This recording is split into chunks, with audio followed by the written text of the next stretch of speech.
출산은 기쁨으로 돌봄은 다 함께 CBS가 3시를 알려드립니다.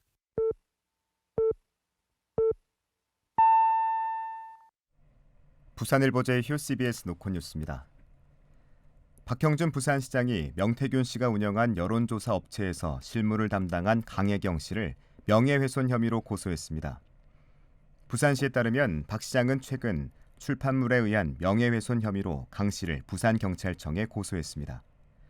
박 시장은 강 씨가 최근 언론 인터뷰에서 지난 2021년 보궐선거와 2022년 지방선거 때 박형준 시장을 위해 7차례 비공표 여론조사를 했다고 주장한 발언을 문제 삼으며 허위 사실로 인해 고소인의 신뢰와 평판에 심각한 타격을 줬다고 강조했습니다.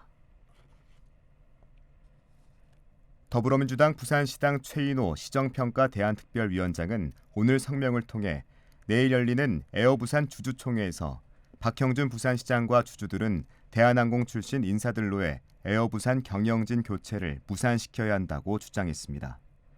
최 위원장은 이번 주총에서 에어부산 경영진이 대한항공 출신 인사들로 교체되면 통합 LCC 본사 부산 유치와 에어부산 분리 매각은 사실상 힘들어진다고 지적했습니다.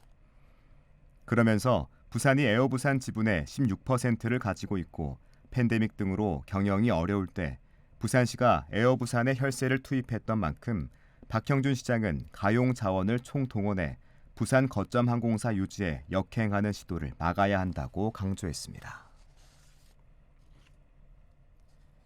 부산경찰청은 난폭운전 적극 검거에 나서 택시기사와 전문직 종사자 등 8명을 도로교통법 위반 혐의로 검거했습니다.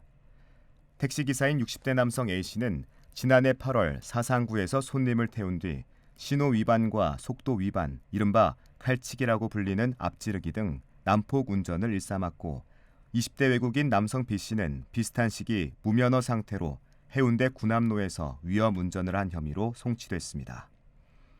전문직 종사자인 40대 남성 C씨는 지난해 11월 앞차를 500m가량 따라가며 경적을 울리는 등 다른 운전자를 위협한 혐의로 붙잡혔습니다.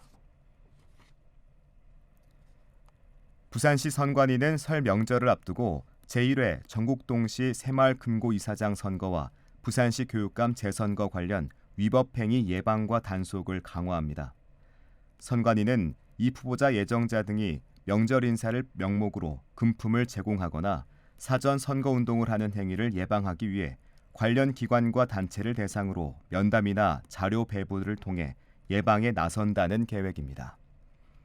하지만 사전 안내에도 불구하고 돈 선거 등 중대 선거 범죄가 발생하면 무관용 원칙을 적용해 엄중 조치하겠다며 위법 행위를 발견하면 전화 1390번으로 신고해달라고 당부했습니다. 부산 서구 중앙여자중학교에서 성면 해체 공사 현장을 반년 동안 방치한 사실이 확인돼 논란이 되고 있습니다. 부산 학교 성면 모니터단 등에 따르면 중앙여중은 지난해 7월 노후 건물 개축 공사를 착수해 성면 해체 작업에 나섰지만 작업이 중단되면서 현장은 지난해 말까지 그대로 방치됐습니다. 성면 제거 작업 중인 건물은 학생들이 현재 수업을 듣고 있는 모듈러 교실 건물과 불과 수십 미터 떨어져 학생들의 성면 2차 노출 등 피해 우려 목소리가 나오고 있습니다. 부산상공회의소가 지역기업 500여 곳을 대상으로 외국인 유학생 고용에 대한 인식을 조사한 결과 절반에 가까운 45.7%가 외국인 유학생 채용을 희망한다고 답했습니다. 날씨입니다. 부산은 내일 가끔 구름 많겠고 대기는 매우 건조하겠습니다.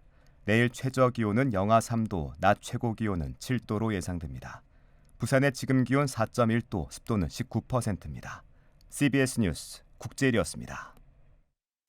CBS